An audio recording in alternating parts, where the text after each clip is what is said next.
तो दोस्तों, एक और नया दिन और मैं बलजीत परमार हाजिर हूँ एक नई कहानी, एक नया किस्सा लेकर। आज हम बात करेंगे दुनिया के उस शातिर अपराधी की जो द सरपेंट और द बिकनी किलर के नाम से दुनिया भर में मशहूर हुआ और आज 47 साल के बाद एक बार फिर आज़ाद हवा में सांस लेने लगा है। आज ही उसकी नेपाल के सुप्रीम कोर्ट के ऑर्डर के नीचे वहाँ की जेल से उसकी रिहाई हुई है। हमारा इशारा है चार्ल्स शोभराज की तरफ। बहुत शातिर किस्म का अपराधी, तकरीबन 20 खून वो अपने मुंह से कबूल कर चुका है और जिन केसेस में तकरीबन उनके ऊपर केस चल चुके हैं, लेकिन पुलिस का मानना है कि दुनिया भर में अलग अलग देशों में उसने तकरीबन 40 के करीब कत्ल और इसी किस्म के सीरियस अपराधों को अंजाम दिया है। कौन है चार्ल्स शोभराज?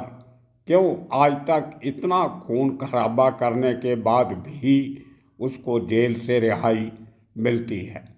78 साल की उम्र का ये शख्स अब एक 5 स्टार होटल में काठमांडू में रह रहा है। उसको कोर्ट ने ये हुक्म दिया है कि उसको वापस उसके देश, जहाँ का उसके पास नागरिकता है और पासपोर्ट है, वो है फ्रांस, और उसको 15 दिन के अंदर अंदर फ्रांस भेजने का हुक्म भी नेपाल के सुप्रीम कोर्ट ने दिया है। लेकिन ये आदमी उस समय का भी फ़ायदा उठा रहा है। इसके जेल के दिनों में जितने लोगों ने, दुनिया भर के जर्नलिस्टों ने, पत्रकारों ने इसके साथ इंटरव्यूज़ की, उसके बारे में किताबें लिखी, अखबारों में, मैगजीन्स में आर्टिकल लिखे, उन सबको उसने अपने उस होटल के रूम में बुलाया है। उनसे बातचीत करेगा और पैसा कमाएगा। और उसने आज तक जितनी इंटरव्यूज़ दिए हैं, सब की सब पेड इंटरव्यूज़ दिए हैं। पैसा लेके इंटरव्यू देता था, उसके लिए आमदन का बहुत बड़ा साधन है।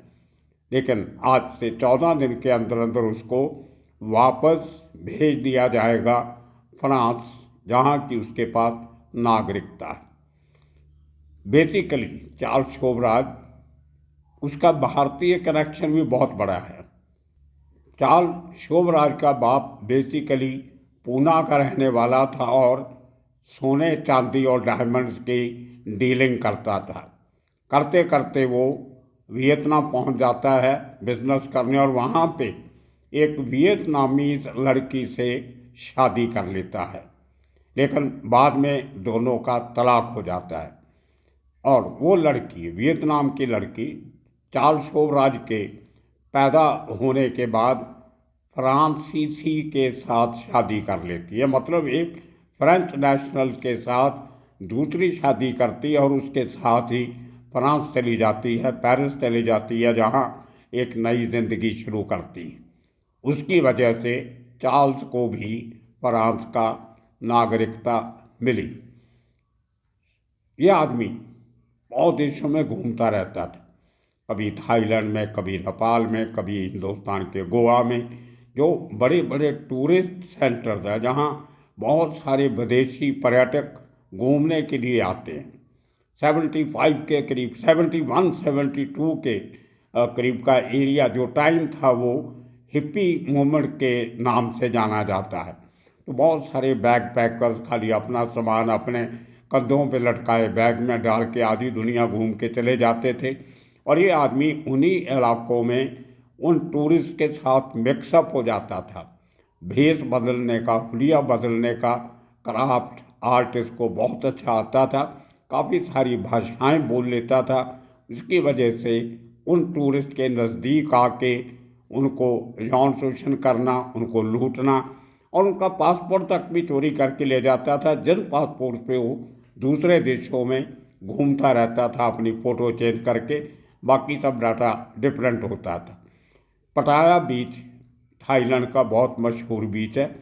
वहाँ पे उसके ऊपर 2 लड़कियों को कत्ल करने का इल्ज़ाम लगा 1975 में, जिनमें से एक अमेरिका की लड़की थी, एक कनाडा की लड़की थी। उनकी जो बॉडी मिली थी वो बिकिनी में मिली थी, क्योंकि समुंदर में नहाने आई थी दोनों लड़कियां पटाया बीच पे। तो उसके वजह से ये आदमी का नाम पड़ गया बिकिनी किलर।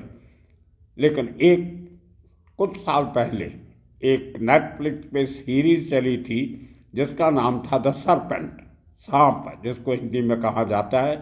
तो इसके नाम से इसकी सांप को स्लिपरी ईल कहा जाता है। ये भी ऐसे ही स्लिपरी आदमी है, कहीं कितनी बार जेलों से भागा, कितनी बार पुलिस के हाथों से भाग गया, बड़ी मुश्किल से दोबारा पकड़ा जाता था। लेकिन वो जो पटाया बीच के केस में, उनमें से इसको फांसी की सज़ा हो सकती थी।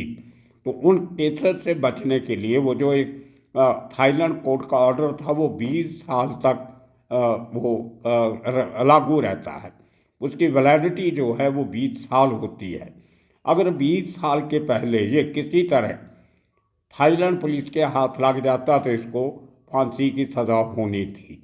भागने के बाद इसका पक्का इरादा ये था कि 20 साल के अंदर अंदर थाईलैंड की पुलिस के हाथ नहीं लगना। तो वहाँ से निकल के उसने नेपाल में आके मर्डर किए, खून किया और वहाँ की जेल में चला गया।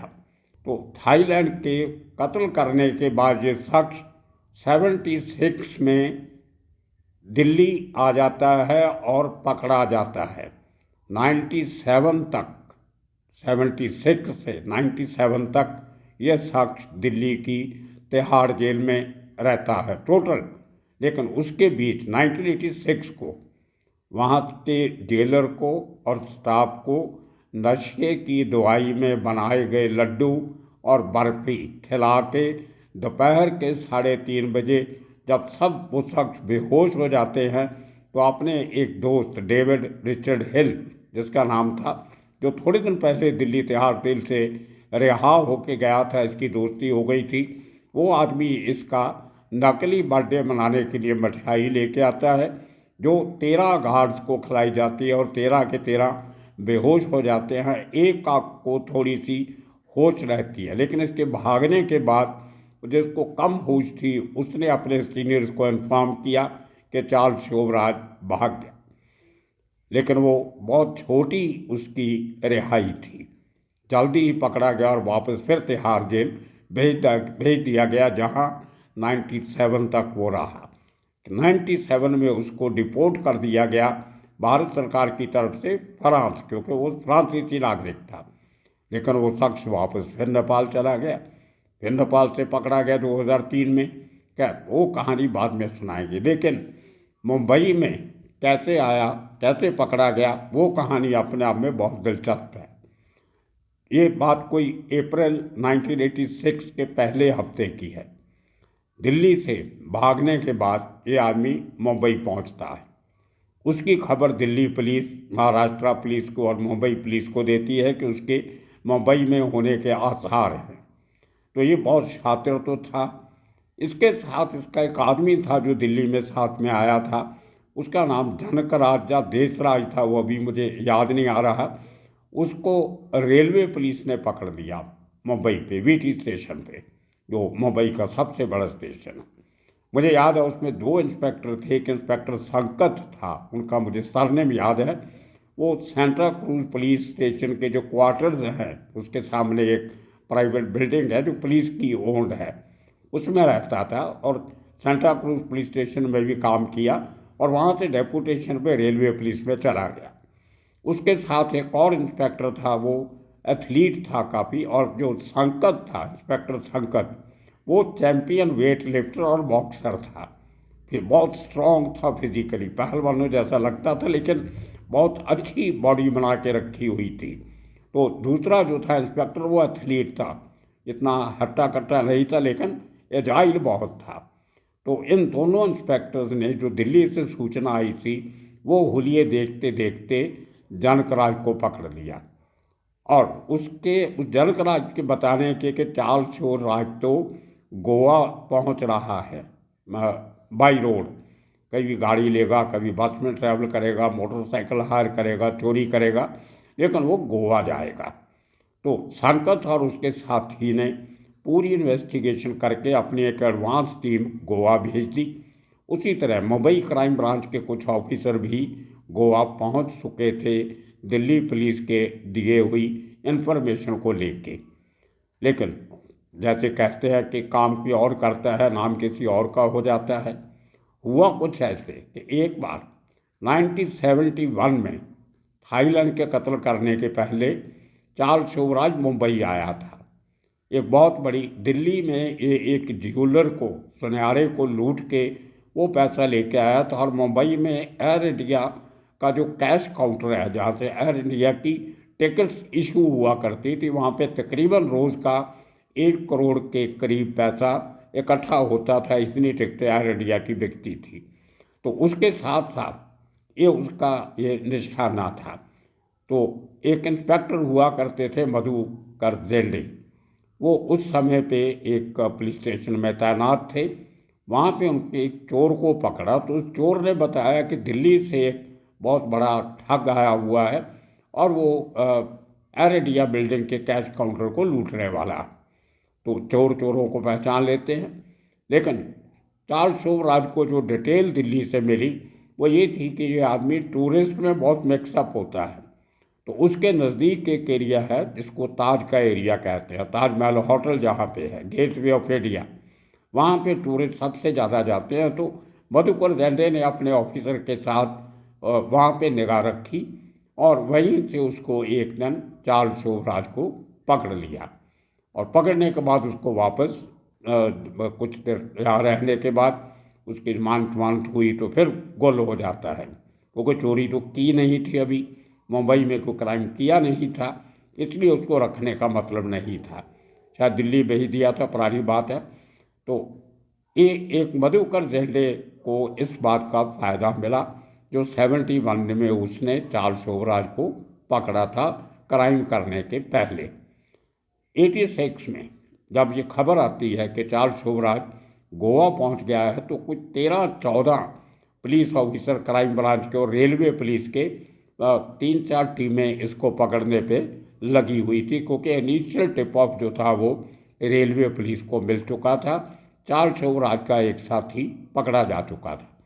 लेकिन जिसको कहते हैं किस्मत, जिस दिन ये टीम रवाना हो, जो आखिरी टीम जाने वाली थी, इंस्पेक्टर संकत और दूसरे, उसी दिन टाइम्स ऑफ इंडिया के अखबार में एक खबर छप जाती है कि इसके पहले भी एक बार शिवराज भागा हुआ था और पकड़ा गया था, और उसको मधुकर जेंडे ने पकड़ा था। तभी मधुकर जेंडे मुंबई के अगरीपाड़ा पुलिस स्टेशन के सीनियर इंस्पेक्टर ऑफ पुलिस थे। SS जोग वो महाराष्ट्र के DGP थे, और मुंबई की क्राइम ब्रांच के additional CP incharge Ronnie Mendonca थे, जिनका हमने 2 दिन पहले जिक्र किया था भरत शाह के मर्डर केस में। बाद में वो मुंबई के CP भी बने, पुलिस कमिश्नर बने। तभी जो क्राइम ब्रांच के मुखिया की पोस्ट होती थी वो एडिशनल CP रैंक की होती थी, बाद में ज्वाइंट CP रैंक की बना दी गई। तो इनके बाद में अरमद नामदार फिर 87 में आए। क्या तो रॉनी मेंडोंसा की निगरानी में पूरी टीम, पूरी इन्वेस्टिगेशन हो चुकी थी। चार्ल्स शिवराज को कैसे पकड़ना है, क्या करना है, ऑफिसर रवाना हो गए थे। लेकिन तभी 5 अप्रैल को 1986 को DGP SS जोग, उनका रॉनी मेंडोंसा को फ़ोन आता है कि आपके पास एक ऑफिसर है मधुकर जेंडे, जो अगरीपाड़ा का सीनियर है, उसने पहले इसको पकड़ा था, उसको पहचानता है, आप उसको भी गोवा भेजिए। देखिए, मधुकर जेंडे का इस केस से कोई लेना देना नहीं था, लेकिन क्योंकि DGP ने वो खबर अखबार में पढ़ ली थी और अपने जूनियर को ऑर्डर कर दिया कि जो पूरा ऑपरेशन मधुकर जेंडे देखेगा। अब मधुकर जेंडे को यहाँ से फ्लाइट में बैठा के गोवा भेज दिया गया, और 5 तारीख को शाम तक जो पहले टीमें गई हुई थी उन्होंने पूरी खबर निकाल ली थी। और यहाँ तक भी निकाल लिया था कि लोकल एक जो मोटरसाइकिल सप्लायर होते हैं, भाड़े पे जो किराए पे मोटरसाइकिल थे, गोवा में रिवाज है ये, आप मोटरसाइकिल या कार किराए पे ले सकते हो और खुद चला सकते हो। तो एक मोटरसाइकिल 2 विदेशी लगने वाले लोगों ने किराए पे लिया हुआ है, और वो अक्सर ओ का कीरो रेस्टोरेंट है परवोरिम में। परवोरिम अगर आप गोवा आपने बहुत से लोग आते जाते रहते होंगे, जो रिवर माल्डोवी है उसके एक तरफ साउथ गोवा है, एक तरफ नॉर्थ गोवा है। जो नॉर्थ गोवा है वो जब आप माल्डोवी ब्रिज, जो राजधानी है पणजी, जिसको पणजी कहते हैं, लोग पन्नाजी भी कह देते हैं, तो पणजी से ब्रिज क्रॉस करके जब आप नॉर्थ गोवा में एंटर करते हो तो सबसे पहला जो शहर आता है छोटा सा, उसको परवरिम कहते हैं। वहाँ से एक रोड जो है वो बीच की तरफ चली जाती है, बागा बीच, अंजना बीच, इन बीच की तरफ, और दूसरी रोड सीधी मापसा सिटी को जाती है। उसके कॉर्नर पे राइट साइड में ओ का कीरो रेस्टोरेंट था, अपने खाने के लिए बहुत मशहूर था। तो ये लोग वहाँ पे विजिट करते हैं खाना वाना खाने के लिए। ये खबर मधुकर झंडे के गोवा पहुँचने के पहले इंस्पेक्टर सांकत और उसके साथियों को मिल चुकी थी, और वो उस होटल पे, रेस्टोरेंट था बेसिकली, होटल नहीं, तो उस रेस्टोरेंट पे निगाह रख के बैठे हुए। और तभी झंडे साहब की एंट्री हो जाती है। तो इनको ये भी खबर थी कि ये साक्ष, इसकी एक उन दिनों में जो शादी हुई थी, इसकी जो पत्नी है वो विदेश में रहती है, और ये साक्ष को आदत है कि रोज़ उसको अपनी पत्नी से फ़ोन पे बात करता है। तो मधुकर जेंडे सीनियर इंस्पेक्टर थे, इन्वेस्टिगेशन का तो बहुत अच्छी तरह पता था। तो वहाँ पे सिटी ऑफिस में जाते हैं पणजी में, सेंट्रल टेलीग्राफ ऑफिस, जहाँ से कॉल बुक करके, इंटरनेशनल कॉल बुकिंग करके बाहर फ़ोन किए जाते थे। तो सीटीओ ने बोला कि हमारे पास तो इस किस्म का आदमी को आया नहीं, लेकिन एक यहाँ पे रेस्टोरेंट है ओ का कीरो, फिर ओ का कीरो का नाम आया।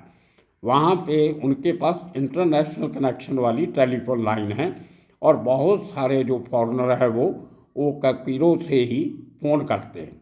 तो और शक पक्का हो गया कि चार्ल्स शोभराज हो ना हो तो पकड़ा जाएगा उसी रेस्टोरेंट से। तो पूरी रात इंतज़ार किया, नहीं आया। दूसरे दिन जब फिर निगाह रखी हुई थी तो अचानक पता लगा कि डेविड हॉल वहाँ पे एक टेबल पे बैठा नज़र आया, जो चार्ल्स शोभराज का दोस्त था। उस दिन हुआ कुछ ऐसे, कुछ रेस्टोरेंट में एक शादी का फंक्शन चल रहा था, गोवन लोग, उनमें एक मिस्टर गोंसाल्विस थे जो वहाँ बैठे थे। वो उन्होंने बाद में काफ़ी अखबारों को इंटरव्यूज़ वगैरह दिया, मैंने भी उनसे बात की थी जाके। तो उनके कहने के मुताबिक डेविड हॉल बैठा था, सबने समझा कि ये बाराती लोग जो आए थे शादी के फंक्शन में, जो गेस्ट थे वो लोग हैं, और भी काफ़ी सारे फॉरेनर थे। उसी वक्त थोड़ी देर के बाद चार्ल्स शोभराज अंदर आ जाता है और डेविड हॉल के साथ बैठ जाता है। लेकिन उसको पता नहीं था कि इंस्पेक्टर सांकत, उसका वो दोस्त जो दूसरा ऑफिसर था, एथलीट था जो, और दो और कांस्टेबल मुंबई पुलिस के, वो होटल के अंदर लोकल ड्रेस पहन के गोवा की डिफरेंट टेबल्स पे वो भी बैठे थे।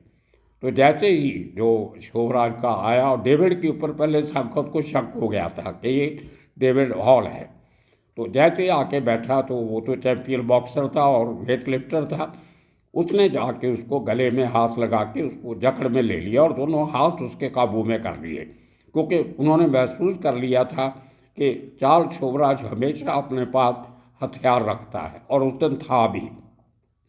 जब इनको पकड़ा तो शादी के जो गेस्ट थे उनको लगा कि हमारे किसी मेहमान को, ये पुलिस वाले तो लगते नहीं, सिविलियन ड्रेस में थे, लोकल ड्रेस पहनी हुई थी, तो लोकल गोन लगते थे, कोई लड़ाई झगड़ा हो रहा है। तो कमोशन हुआ, शोर शराबा हुआ कि आप कौन लोग हो, ऐसे हमारी शादी में क्यों आप खलल डाल रहे हो। तो इतने में जो कांस्टेबल थे उन्होंने चार्ल्स शोभराज का वो रिवाल्वर उसकी जेब से निकाल लिया, और लेकिन अब वो खाली हाथ था। तो इतने में जो अंदर शोर शराबा देख के चार्ल्स शोभराज का ये ड्रामा जो चल रहा था, वो शोर डाल रहा था कि मुझे क्यों पकड़ा, आप मुझे हरास कर रहे हो, तंग कर रहे हो। इतने में इंस्पेक्टर मधुकर जेंडे जो बाहर फील्डिंग लगा के बैठे थे, जिनके सामने से शोभराज अंदर आ भी गया, पकड़ा भी गया, वो आके इसको कहते हैं, शोभराज पहचाना मुझे? वो बोला आप कौन हो? मैं शोभराज नहीं हूँ, मेरा नाम चार्ल्स शोभराज नहीं है। बोलते मैं वही इंस्पेक्टर हूँ जिसने तुम्हें 1971 में पकड़ा था, my name is Madhukar Jende. तो ये नाम लोगों ने सुन लिया वहाँ पे, my name is Madhukar Jende, how are you Charles Sobhraj. ये 2 डायलॉग जो बोले थे लोगों ने सुन लिए। उसके बाद में जो लोकल प्रेस की इंटरव्यूज़ हुई तो लोगों ने ये नाम बता दिए और सबको ऐसे लगने लगा कि चार्ल्स शोभराज को सांकत और उसकी टीम ने नहीं बल्कि मधुकर जेंडे ने पकड़ा है। बाद में वो एसी पर रिटायर हुए, सिंगापुर जाके सेटल्ड हो गए। उनके ऊपर एक कोई डॉक्यूमेंट्री बन रही है। कुछ लोगों ने मुझे अप्रोच किया था इस केस की पूरी इंफॉर्मेशन देने के लिए, मुझे पता नहीं बनी कि नहीं बनी। लेकिन शोभराज फाइनली 6 अप्रैल 1986 को ओक कीरो रेस्टोरेंट से पकड़ा गया।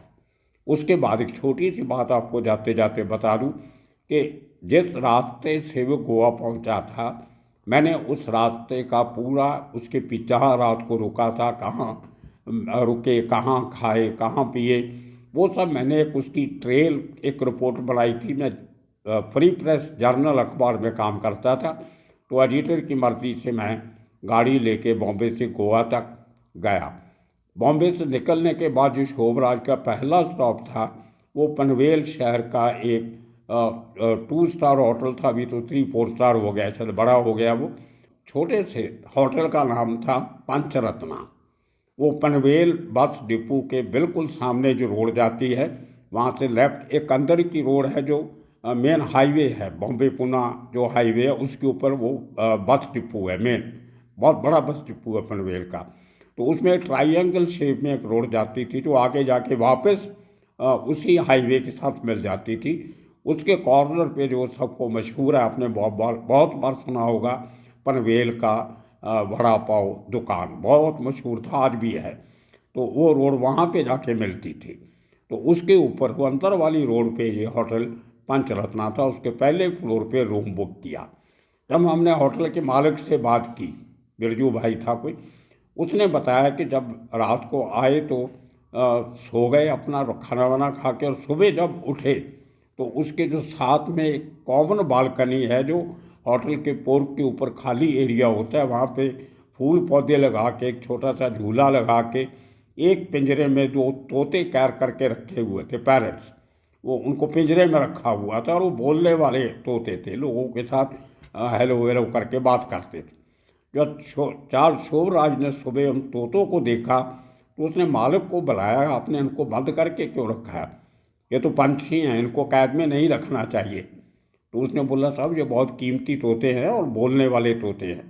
तो साहब शोभराज ने बोला कि आपको कितना पैसा चाहिए मैं देता हूँ, इनको आप छोड़ दीजिए, पिंजरे मत रखो। कहीं ना कहीं सारी आधी उम्र जेल में रहने वाले कैदी को शायद अपनी आज़ादी का इतना एहसास था कि उसको वो तोतों की कैद भी अच्छी नहीं लगी। ये बहुत बढ़िया इंसिडेंट था जो बहुत पसंद आया लोगों को। तो वहाँ से उस आदमी ने पैसे लेके तोते छोड़ दिए, लेकिन कुछ दिनों के बाद वो तोते फिर वापस आ गए। शोभराज भी जेल में चला गया और वो तोते भी जेल में चले गए। तो दोस्तों ये कहानी थी चार्ल्स शोभराज के छूटने की। आज से कुछ दिन के बाद वो फिर वापस फ्रांस पहुंच जाएगा।